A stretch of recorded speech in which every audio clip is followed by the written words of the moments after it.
On est venu dire qu'il faut trouver les modèles économiques, qu'ils soient privés ou publics ou l'association des deux, mais qui répondent aux problèmes des populations et qu'on ne considère pas que les grandes infrastructures centralisées. Et ça, objectivement, on a encore beaucoup de mal à trouver les modèles économiques.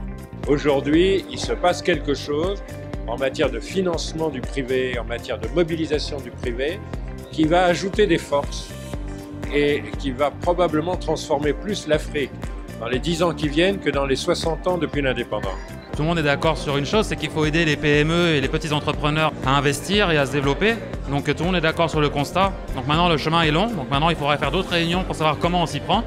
Mais au moins ce qui est essentiel, c'est que tout le monde est d'accord pour dire que la base du développement passera par les entrepreneurs locaux.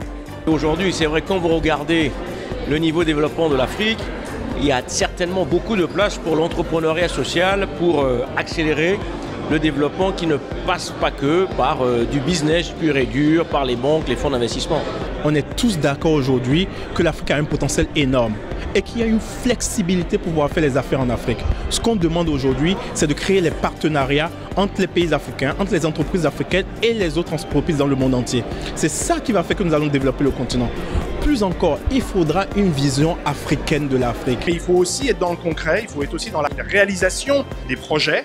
Donc on a vu un certain nombre de projets ici. Nous en portons un, qui est la filière hydrogène, qui est la filière zéro carbone, bien sûr, mais ce n'est pas le seul.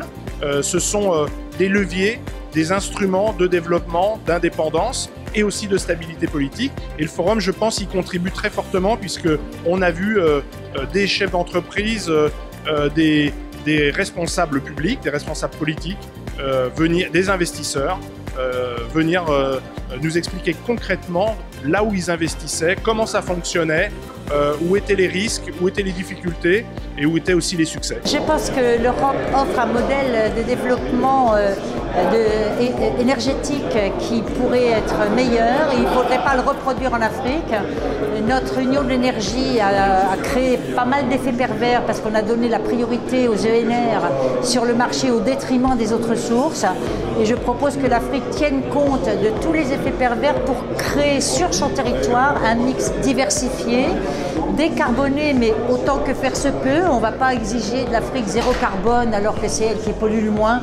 Et puis voilà, toute cette formidable énergie qui doit se concrétiser dans des projets, dans des solutions qui viennent derrière transformer le quotidien des Africains.